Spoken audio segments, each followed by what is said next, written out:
الفاتحة إلى حضرة النبي صلى الله عليه وآله وسلم وإلى كافة الأنبياء والمرسلين وآلهم وذرياتهم وإلى سبطي رسول الله صلى الله عليه وآله وسلم الإمام حسن بن علي والإمام حسين بن علي رضي الله تعالى عنهما وعليهما السلام وإلى إمامنا الأعظم أبي عبد الله محمد بن إدريس الشافعي رضي الله تعالى عنه وإلى سيدنا الإمام أبي حسن الشاذلي وإلى سيدنا الإمام أبي عباس المرسي وإلى سيدنا الإمام تاج الدين بن عطاء الله السكندري رضي الله تعالى عنه وإلى جميع الأولياء من مشارق الأرض إلى مغاربها وإلى سيدنا الإمام ابن هشام الأنصاري المصري رضي الله تعالى عنه وأرضاه وإلى جميع النحاة وإلى جميع القطب الأقطاب الأربعة وإلى جميع البدلاء والأوتاد والأجراس وإلى جميع الأولياء من مشارق الأرض إلى مغاربها وأصولهم وفروعهم وذوي الحقوق عليهم أجمعين بسر الفاتحة. بسم الله الرحمن الرحيم. Alhamdulillah, kita akan membahaskan menyambung pengajian daripada kitab Matan Qatrin Nada. Kita telah masuk pada perbahasan wa ammal harfu fayu'rafu bi an la yaqbala syai'an min alamatil ismi wal fi'li nahwu hal wa bal wa laysa minhu mahma wa izma bal ma al masdariyatu wa lamma ar rabitatu fil asah wa jami'ul hurufi mabniyatun والكلام لفظ مفيد وأقل ائتلافه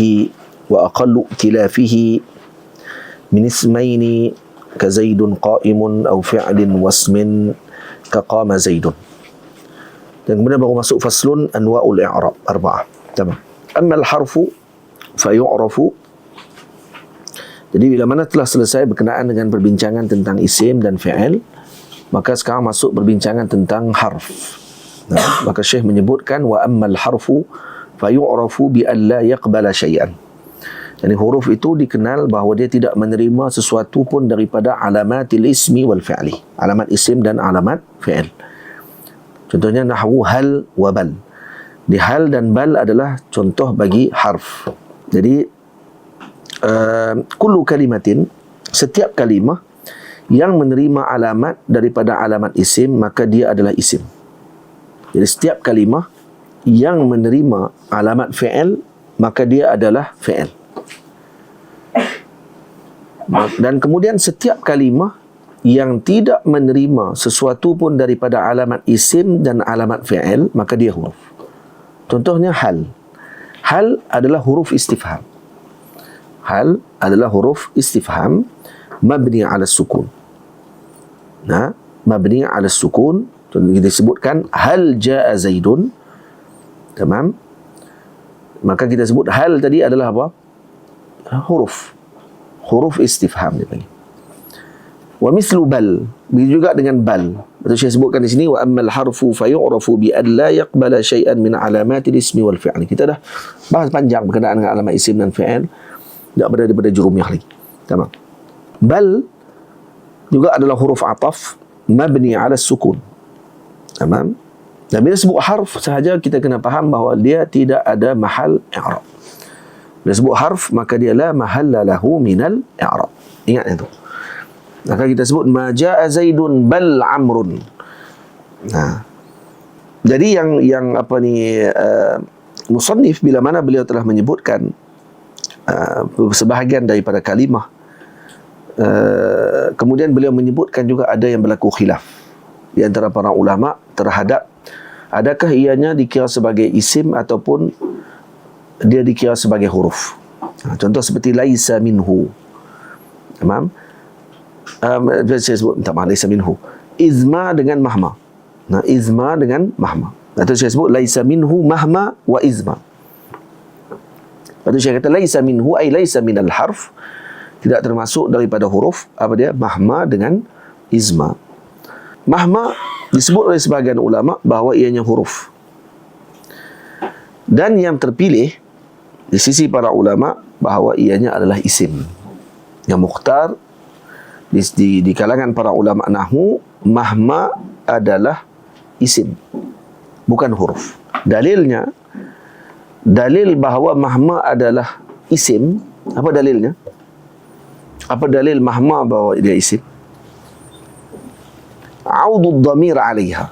Ini salah satu daripada tanda isim yang tak disebutkan. Antara tanda isim yang tak disebutkan dalam kitab oleh al-imam adalah audud dhamir ala al-kalimah. Kalau dhamir tadi boleh dikembalikan kepada kalimah tersebut, maka bermakna ianya adalah isim. Itu tanda kepada ianya isim. Faham?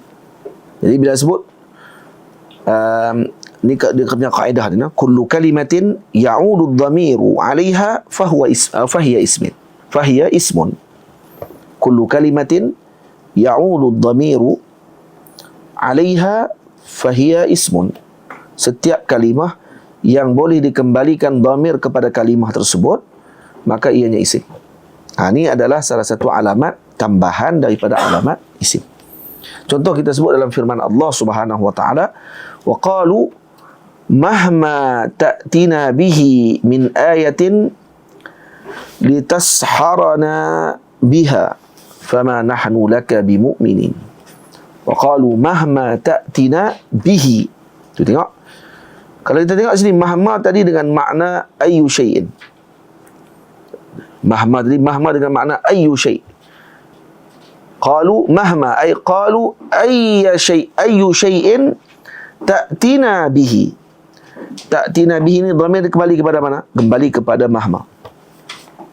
Qalu mahma ta'tina bihi ay bi mahma, ay bi ayyi syai'in. Maka kita ketahui bahawa mahma itu adalah isim. Karena apa? Karena dhamir pada bihi kembali kepada mahma. Tamam? Ingat sini, mana-mana dhamir bila boleh kembali balik kepada sesuatu kalimah tersebut, maka kalimah tadi adalah isim. Itu kaedah dia. Mahma adalah isim syarat. Isim syarat jazim. Yajzimu fi'alain. Dia akan menjazamkan dua fi'al. Mahma. Manakala izma pula, sebahagian ulama mengatakan ianya huruf. Dan sebahagian lagi mengatakan bahawa ianya isim. Dan mereka berdalilkan dengan mengatakan bahawa izma adalah isim kerana izma ada dua kalimah, iz dengan ma.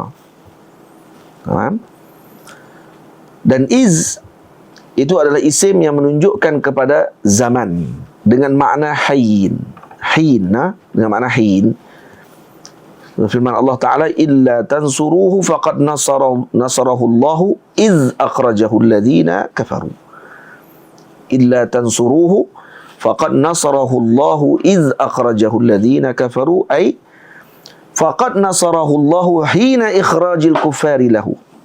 Hina ikhrajil kuffari lahu. Jadi hina iz dengan makna hina dengan makna zaman, dengan maksud masa.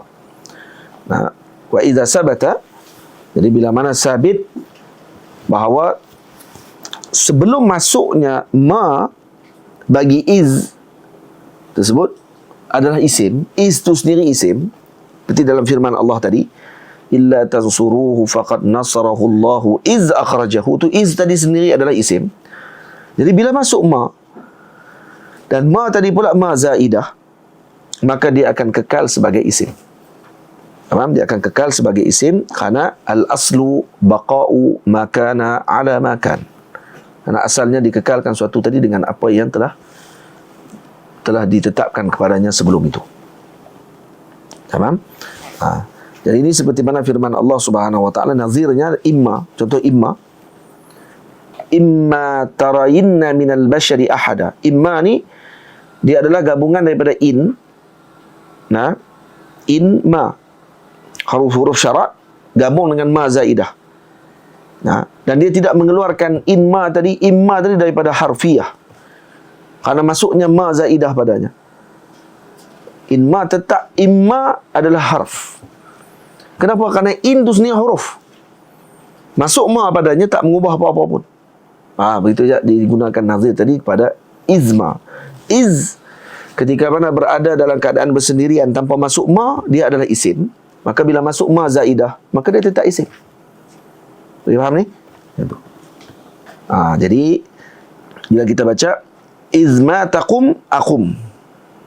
Izma taqum aqum. Itu isim syarat jazim. Tajzimu fi'lain.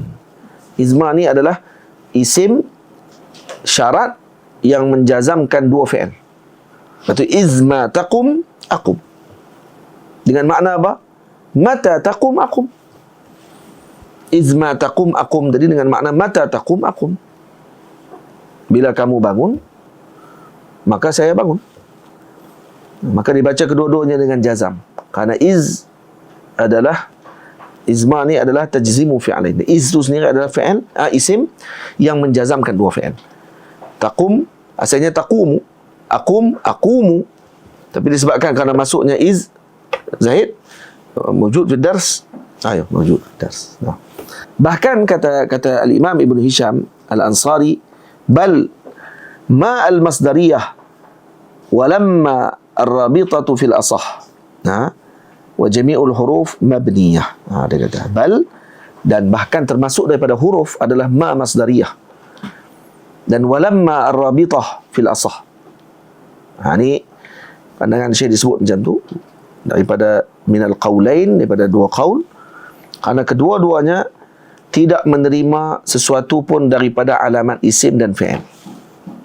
Ma masdariyah dengan lamma ar-rabitah fil asah.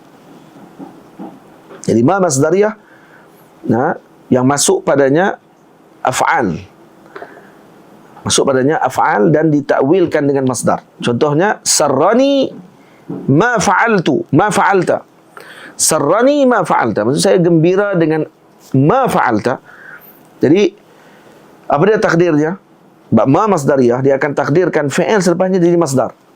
Jadi sarrani, nak baca macam mana ni? Fi'luka. Sarrani fi'luka. Dalam Quran Allah Ta'ala sebut waddu ma'anittum. Waddu ma'anittum. Maksud dia apa dia? Kalau dalam nak tukar dah jadi ma masdariyah tadi, ma'anittum, ma tu ma masdariyah. Waddu anatakum. Tukar jadi masdar. Allah sebut lagi dalam Quran, lu'inal ladzina kafaru min bani Israila ala lisani Dawud wa Isa ibn Maryam. Zalika bima asaw. Zalika bima asaw. Zalika al-la'nu bima asaw, ma masdariyah, masuk pada asa. Asaw. Bi'asyanihim. Faham? I'rab ma tadi huruf masdari mabni ala sukun. Bila sebut huruf masdari la mahalla lahu minal i'rab. Lamma rabitah juga adalah huruf. Dalilnya apa dia? Dan dia menunjukkan kepada wujud sesuatu inda wujud syai'in akhar. Sebab itu dipanggil lamma rabitah. Contohnya lamma ja'ani Zaidun akramtuh. Jadi dia rabitahkan sesuatu dengan sesuatu. Bila datang Zaid, maka aku muliakan kamu. Jadi lamma tadi adalah huruf yang menunjukkan kepada akan wujud sesuatu dengan wujudnya sesuatu yang lain. Lamma ja'ani Zaidun akramtuh. Bila mana, macam kita terjemah kita, bila mana Zaid datang kepada aku, maka aku akan muliakan dia. Maka kemuliaan pada Zaid tadi, pemuliaan pada Zaid tadi akan diberikan setelah dia datang. Wujudun syai' inda wujudin syai'in akhar. Inda wujudi syai'in akhar. Tu. Jadi kita rabitkan wujudul ikram bil maji'. Kita rabitkan, kita ikatkan wujudnya ikram tadi dengan datangnya Zaid. Tamam? Kita sebut lagi walamma darasa Zaidun najaha. Walamma darasa Zaidun najaha. Jadi kita rabitkan najah, kejayaan tadi, kepada Zaid ketika dia belajar.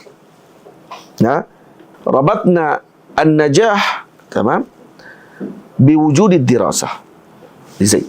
Boleh? Jadi dia huruf. Harfun wujud dipanggil. Harfun wujud, harfu wujud li wujud. Kalau lama ni orang panggil apa? Harfu wujud li wujud. Pasti ada gitu. Harfu wujud li wujud. Mabni ala sukun. Maka dapat kita ringkaskan bahawa kalimah mahma, izma, ma masdariyah dengan lamma rabitah. Lamma rabitah disebut dengan apa?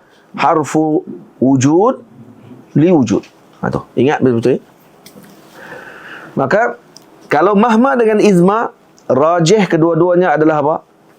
Isim. Kalau ada orang sebut dia bahawa dia adalah huruf, maka yang rajih dia adalah isim. Maksudnya bila sebut rajih, kita tahu kata ni ada khilaf. Tapi Imam Ibn Hisham sendiri menguatkan bahawa ianya adalah huruf. Mahma dengan izma. Mahma dengan makna apa? Ayya syai'. Izma dengan makna hinun. Hin. Dengan makna hin, iaitu dengan makna zaman. Manakala ma masdariyah dengan lamma rabitah pula adalah harf. Huruf pada sudut rajih. Kemudian Syekh sebut wa jami'ul hurufi mabniyatun. Setiap huruf itu mabniyah, iaitu dengan maksud bila sebut mabniyah pada laisa laha ay mahal min al-i'rab, maka dia tidak ada mahal min al-i'rab. Jadi benda yang mabni ini la mahalla lahu min al-i'rab. Tamam? Jadi kita tak boleh sebut kata harf ini adalah lahu mahal min al-i'rab. Jadi kaedah yang mudah, mula je kita sebut harf, lepas tu kita kena beza dulu ni harf kan, ni isim kan, ni fi'il. Tamam? Kalau dia fi'il dan dia mabni, maka la mahalla lahu min al-i'rab. Kalau dia isim ada tak yang mabni? Isim tak ada mabni apa ni, Irfan? Nak kena lempak keluar. Dia akan tidak akan i'rab dia akan i'rab dengan fi mahal. Fi mahalli kadza. Tapi kalau huruf laisa lahu mahal. Kalau isim dia lahu mahal. Tapi kalau kata huruf laisa lahu mahal min al-i'rab. Boleh faham? Jadi itu kita dah faham tentang huruf seperti yang dibahaskan oleh al-Imam di dalam matan beliau. Jadi huruf kita ringkaskan balik. Alamatnya berbeza dengan isim dan fi'il. Apa dia alamatnya? Alamatnya adalah ketiadaan alamat. Ataupun ketiadaan menerima suatu pun daripada alamat isim dan alamat fi'il. Ini tidak menerima alamat isim dan tidak menerima alamat fi'il adalah tanda kepada huruf. Contohnya hal, fi, lam, yang itu disebutkan oleh Syekh. Tamam? Dan kemudian huruf pula ada 3 bahagian. Ada 3 jenis. Ada huruf yang masuk padanya dengan isim dan fi'il. Nau' yashtariku fi dukhul 'ala al-asma'i wal af'al. Ini huruf ada yang masuk pada isim dan masuk pada fi'il. Contoh hal. Jadi sebab tu Syekh Imam Ibn Hisham disebut pada contoh bagi huruf adalah hal. Hal ni kerana apa? Kerana dia masuk pada kedua-dua. Masuk pada isim dan masuk pada fi'il. Jadi kita boleh sebut hal Zaidun fid dar, boleh. Dia masuk pada fi'il, masuk pada isim. Boleh juga sebut dengan hal ja'a Bakrun, dia masuk pada fi'il. Jadi ada huruf yang yashtarik fi dukhul 'ala al-asma'i wal af'al. Yang kedua, huruf yang yakhtas bil asma', khusus pada isim sahaja. Contoh seperti huruf jar. Zaidun fil masjidi. Itu yang khusus pada asma' sahaja. Tamam? Dan ada huruf yang khusus kepada fi'il sahaja. Contoh seperti huruf jazam dan huruf nasab. Contoh seperti disebut Allah Ta'ala, فَإِنْ لَمْ تَفْعَلُوا وَلَنْ تَفْعَلُوا فَاتَّقُوا النَّارَ. Tamam? Iaitu lam dengan lan, ini adalah huruf yang masuk pada af'al sahaja, tidak masuk pada asma. Maka kita tahu kata huruf terbahagi kepada 3 bahagian. Ada bahagian yang masuk padanya asma dan af'al, gabungan sekali. Ada yang masuk pada asma sahaja dan ada yang masuk pada af'al sahaja. Dan huruf juga terbahagi pada sudut amal dan ketiadaan amal dengan 2 bahagian. Ada huruf yang amilah dan ada huruf yang muhmalah. Contoh huruf amilah adalah huruf jar, huruf jazam, huruf nasab. Karena dia akan menyebabkan berlakunya jar. Dia akan menyebabkan berlakunya jazam. Dan dia akan menyebabkan berlakunya nasab dengan masuknya huruf tersebut. Dipanggil huruf amilah. Jadi lam, contohnya kalau masuk kepada fi'il, dia akan menyebabkan fi'il tadi jadi jazam. Lam yalid. Okay? Lan, huruf masuk pada satu fi'il, dia akan jadi nasab kan huruf tadi. Nah, lan taf'alu, ya, hazaf nun pada taf'alu. Dan ada huruf yang muhmalah. Huruf muhmalah ni maksudnya huruf yang la tuassir fiha fima ba'daha. Jadi dia tidak akan bagi kesan apa ketika masuknya huruf tadi. Jadi baca huruf jar, fi al-masjidi, masjid tadi jadi kasrah disebabkan masuk fi. Maka huruf tadi panggil huruf apa? Huruf amilah. Tapi ada huruf yang tidak amilah. Dia panggil hurufnya huruf muhmalah. Iaitu huruf yang tidak memberi kesan apa-apa pada masuknya terhadap setelahnya tadi tidak bagi kesan apa. Seperti huruf istifham. Nah, hal jaa Zaidun, ada bagi kesan apa kepada jaa? Tak ada bagi kesan apa. Hal Zaidun fid dar, ada kesan apa pada Zaid? Tak ada kesan apa. Maka huruf tadi dipanggil huruf muhmalah. Cuba tengok di sini. Imam Ibn Hisham, contoh dia bagi pendek tapi detail. Dia sebut apa dalam matan? Manusia sebut apa dalam matan? Baca balik matan. Wa ammal harfu fayu'rafu bi an la yaqbala syai'an min alamatil ismi wal fi'li. Jadi huruf tidak menerima alamat isim dan fi'il sekali-kali. Nah, contoh hal wa bal. Tengok. Hal dengan bal. Huruf hal, cuba tengok. Dan hal wa bal tadi ni adalah huruf apa? Huruf muhmalah. Huruf muhmalah. Karena masuknya huruf tadi tidak menyebabkan berlaku apa-apa perbezaan. Sebenarnya bal adalah huruf muhmalah ke huruf amilah? Dia huruf amilah. Kenapa huruf amilah? Karena dia huruf ataf. Dia memberi kesan. Kesan karena apa? Karena dia akan berubah disebabkan karena ataf dengan sebelumnya. Jadi hurufnya huruf amilah. Bal amilah sebenarnya. Hal muhmalah. Tengok saya bagi contoh sini. Hal muhmalah dengan amilah. Dan kemudian diletakkan juga hal tadi adalah yang mushtarak di antara isim dengan fi'il. Namam. Dan ada yang maksus untuk isim saja dan ada yang maksus untuk fi'il sahaja. Boleh? Dan kemudian perbincangan tentang al-kalam. Karena Syekh sebut dalam matan al-kalamu lafzun mufidun wa aqallu tilafihi min ismain wa ka zaidun qa'imun aw fi'lin wasmin ka qama zaidun. Ini. Apa dia kalam? Al-kalam adalah al-qaulul mufid. Al-kalam adalah qaulul mufid. Dan kita dah jelas apa dia qaul. Al-qaul adalah al-lafzul mawdu'un, al-lafzul mawdu'u li ma'na. Jadi Arab meletakkan makna kepada dalalah kepada makna yang tertentu. Nah, dia sebut al-qaulul mufid. Al-qaul itu sendiri adalah lafzul al-mawdu'u li ma'na. Qaul itu mesti makna lafaz, mesti lafaz.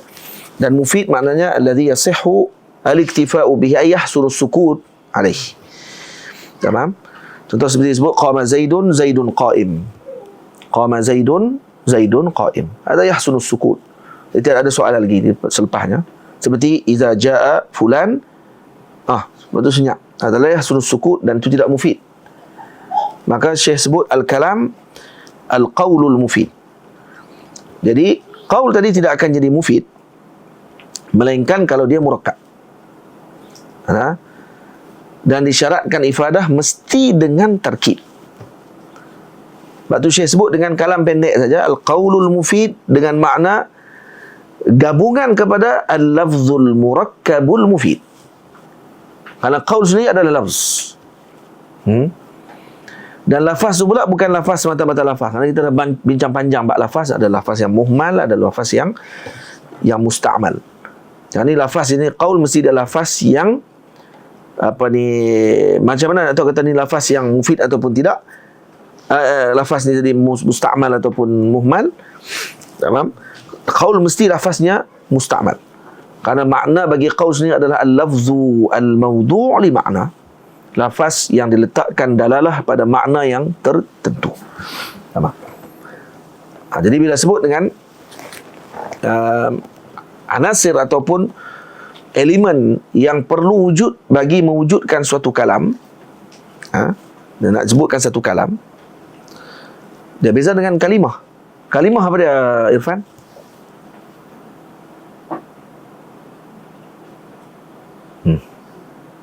Kalimah apa dia, Al-Hakimi?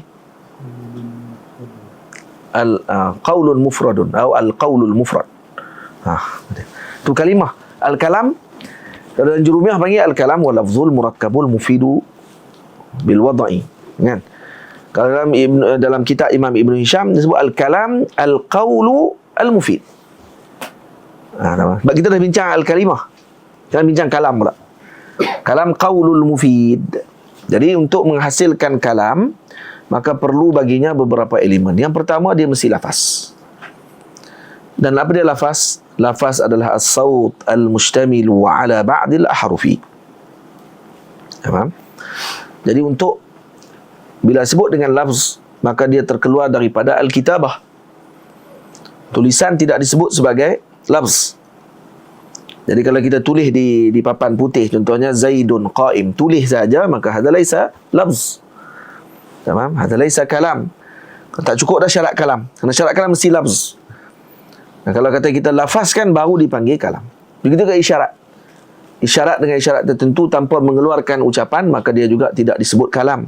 Kerana al-kalam huwa al-qaul, ay lafz. Nah, mesti lafaz. Yang kedua, murakkab. Al-murakkab. Jadi mesti dua kalimah dan ke atas. Maka dengan sebab itu dia mengeluarkan mufrad. Kalau mufrad saja maka dia jadi kalimah, tidak jadi kalam. Faham? Contoh kalau kita sebut Zaid, mufrad satu je, maka hadza kalimah. Tapi kalau ditakdirkan, contohnya kita tanya man fid dar Zaidun, dia sebut itu. Hati kalam, hadza kalam. Kenapa kalam? Karena ada takdir Zaidun fid dar. Kerana kita hazafkan kalam tadi, jadi hadza kalam. Juga kalam, karena mafhum di situ, mufid daripada apa yang ditanya. Boleh faham? Itu murakkab yang kedua. Dan murakkab ada dua. Faham? Ada murakkab, ada beberapa jenis murakkab. Ada yang pertama murakkab naqis dipanggil. Contoh murakkab naqis iaitu yang la yasih iktifa'u bihi. Tak cukup berpada dengan murakkab tadi sahaja. Jadi tarkib di sini mesti tarkib yang tarkib tam maksudnya. Mesti tarkib tam. Bukan murakkab yang naqis. Kalau murakkab naqis contohnya seperti murakkab idhafi. Ghulamu Zaidin. Apa dia ghulamu Zaidin? Tak ada. Tapi kalau sebut hadza ghulamu Zaidin, barulah diberi kalam, dipanggil murakkab tam. Apa maksud murakkab tam tadi? Ay yasih iktifa'u bihi. Murakkab tam dengan makna yahsunu sukut alaih. Yang sudah memadai, tidak perlu untuk kita tanya lagi selepas itu. Tapi murakkab wasfi. Murakkab wasfi juga dipanggil murakkab naqis. Contoh ar-rajulul mu'min, ar-rajulus salih. Ataupun murakkab naqis. Apa dia ar-rajul salih? Ar-rajulus salih. Sebut ar-rajul as-salih. As-salih jadi sifat kepada ar-rajul. Jadi apa faedah kita dapat tadi? Tak ada apa. Tapi kalau sebut hadza ar-rajulus salih, baru ada faedah. Kerana dia ada maudhu', ada mahmul. Dia ada mubtada', ada khabar. Boleh? Baru jadi murakkabnya murakkab yang tam dipanggil. Murakkab tam tu baru dikira kalam. Murakkab naqis masih tidak dikira kalam. Jadi apa dia elemen pertama tadi? Bila sebut al-qaulul mufrad, al-qaulul mufid. Tamam? Imam Ibn Hisham sebut pendek aja. Al-kalam huwa qaulul mufid. Bila sebut al-qaul, faham dari situ al-qaul mesti lafz. Faham? Mesti lafaz. Lafaz tadi pula lafaz yang musta'mal. Lafaz yang musta'mal. Daripada mana datang lafaz musta'mal tadi ni? Yang kita faham dia bahawa dia adalah lafaz musta'mal. Daripada qaul. Sebab qaul saja mesti dia lafaz yang musta'mal.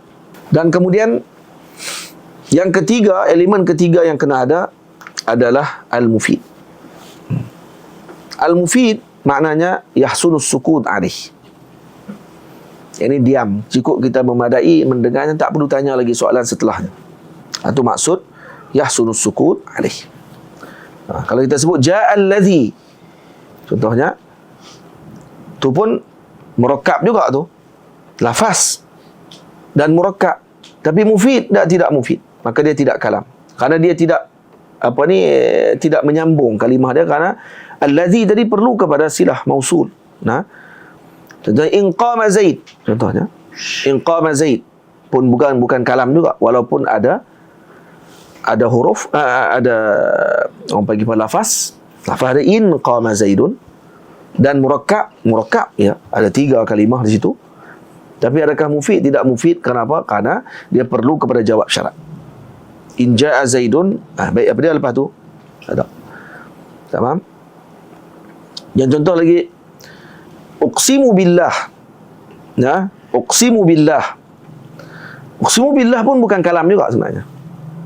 Karena dia memerlukan kepada jawabul qasam. Faham? Jadi jumlah qasam tidak jadi kalam. Karena apa? Karena sehingga dia gabung dengan jumlah jawabul qasam. Tamam? Dia kena sebut uqsimu billah la af'alanna kadza. Tu baru boleh. Baru jadi. Kalau sebut uqsimu billah saja, apa dia? Uqsimu billah. Saya bersumpah kepada Allah. Apa dia? Dia kena sambung dengan jawabul qasam. La af'alanna kadza. Saya akan buat sekian-sekian. Tu baru lengkap jadi mufid. Dia panggil. Nampak? Jadi ada beberapa elemen dah tadi kita sebut. Yang pertama al-lafzu. Yang kedua murakkab. Yang ketiga mufid. Boleh? Yang keempat apa dia? Elemen keempat apa dia? Al-wad'u. Wad'u maksudnya apa dia? Kaunul kalimati arabiyatun. Mesti kalimah tadi arabiyah. Kalimah tadi arabiyah dengan bahasa Arab maksudnya. Jadi mana-mana bahasa yang lain daripada bahasa Arab, kalaupun diucapkan dengan jumlah mufidah sekalipun, seperti mana kita duk bahas sekarang ini, maka hadza laisa bikalam inda nuhah. Jadi bukan perbahasan nahu pada bincangan kalam yang lain daripada bahasa Arab. Jadi kalau nak buat nahu balik dalam bahasa Melayu, kena buat nahu bahasa Melayu. Maksudnya itu. Faham? Tata bahasa Melayu. Jadi bukan dalam perbincangan Arab. Jadi bila mana disebut al-kalam tadi dengan qaulul mufid, qaulul mufid tadi sama maknanya dengan qaul mufid tadi dengan makna apa? Lafzun murakkabun mufidu bil wada'i. Sama tak? Cuma bezanya adalah pada sudut tafsil dengan ijmal sahaja. Al-Imam Ibn Hisham menggunakan dengan ijmal. Dan kerana beliau berpandangan kata ta'rif perlu kepada yang jami' mani'. Sama? Dan kalau boleh diringkaskan, ringkaskan. Itu sya'nu ta'rif. Faham? Dan Imam Ibnu Ajurru memilih kepada menjelaskan tafsil. Beliau merungkaikan tuh makna qaulul mufid tadi dengan makna al-lafzul murakkabul mufidu bil wada'i. Kenapa? Karena sya'nu al-mubtadi'in yahtaj ila tafsil. Karena mubtadi' perlu kepada tafsil. Di kitab peringkat yang kedua, peringkat kedua tidak perlu lagi kepada tafsil. Ringkaskan. Boleh faham? Dan kemudian kalam ini terbahagi kepada, dia ada tergabung daripada 2 kalimah atau 3 kalimah ataupun 4 kalimah ataupun lebih. Dan kalam tidak akan berhasil kalau kurang daripada 2 kalimah. Tamam? Jadi 2 kalimah itu adalah sekurang-kurang untuk menghasilkan kalam. Tapi kalau contoh macam kita sebut qum, contohnya, dan dia murakkab, takdiran dipanggil. Murakkab secara takdiri, karena wujud dhamir pada ketika tersebut dengan dhamir mustatir. Takdiruhu, apa dia Saifuddin? Qum huwa qam.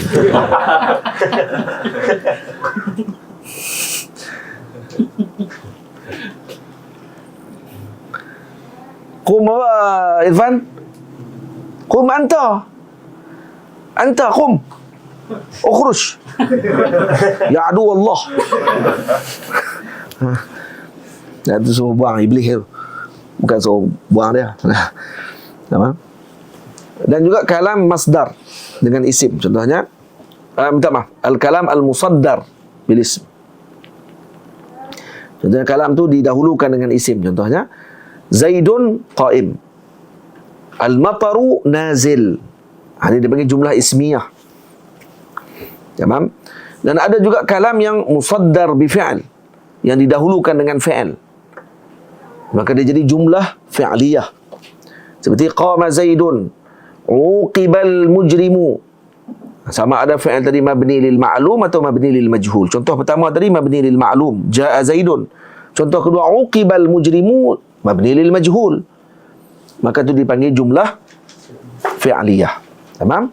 Jumlah fi'liyah. Yang ini disebut oleh Imam Ibnu Ajurrum wal kalamu Ibnu Ajurrum dah. Al-Imam Ibnu Hisham, al-kalamu lafzun mufidun.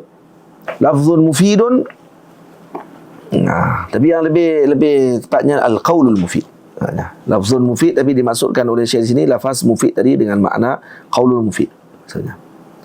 Karena dia kalau lafaz saja lafaz yang mufid saja nanti ya boleh gabung sekali juga. Boleh. Lafzun tadi adalah gabung ucapan maksud kepada al-qaul. Karena qaul ini maksudnya adalah lafzun mustamilun ala ba'dil huruf. Tamam? Dan dia lafzun mufid, maknanya yasihhu sukut. Atau yasihhu al-iktifa'u bih. Tamam? Jadi kata Syekh al-kalam lafzun mufid. Wa aqallu i'tilafihi, sekurang-kurang gabungan kalam tadi min ismain ka Zaid wa qa'im, maka itu dipanggil jumlah apa? Jumlah ismiyah. Dan juga fi'il dan isim seperti qama Zaidun, itu jumlah apa? Ya. Dan Zaidun qa'im, jumlah apa Hafiz? Zaidun qa'im jumlah apa? Ismiyah. Amrun qa'im jumlah apa?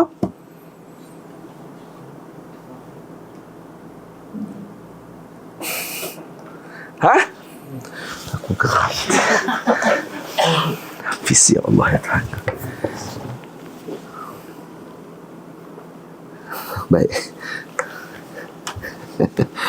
Walhamdulillahirabbil alamin. Insyaallah pada pengajian akan datang kita akan mengaji berkenaan dengan al-mu'rabat. Faslun anwa'ul i'rabi arba'atun raf'un wa nasbun fi ismin wa fi'lin nahwu Zaidun yaqumu wa inna Zaidan lan yaquma wa jarrun fi ismin nahwu bi Zaidin wa jazmun fi fi'lin nahwu lam yaqum. Itu akan dibahaskan pada pengajian yang akan datang. Wa sallallahu alaihi wasallam Muhammad. Moga-moga kita dapat faham pada pengajian hari ini berkenaan dengan huruf dan anwa' jenis-jenis pembahagian huruf, dan kemudian ada huruf yang muhmal dan ada huruf yang amil, dan kemudian kita mengaji juga berkenaan dengan apa makna perbezaan antara izma dengan mahma, adakah dia huruf ataupun isim, dan kita tahu bahawa dia rajihnya adalah isim, dan kemudian berkenaan ma masdariyah dengan lamma rabitah yang rajihnya bahawa dia adalah huruf bukan isim. Dan kita belajar berkenaan dengan al-kalam, apa makna al-kalam seperti disebut oleh Imam Ibnu Hisham, dan sekurang-kurang untuk menjadikan suatu jumlah tadi kalam, berapa kalimah yang diperlukan dan seumpamanya, dan ada berapa jumlah ismiyah dan jumlah fi'liyah, dan akan datang kita akan belajar berkenaan dengan anwa'u al-i'rab. Sallallahu ala sayyidina Muhammad wa ala alihi wasahbihi ajma'in walhamdulillahi rabbil alamin. Assalamualaikum warahmatullahi wabarakatuh.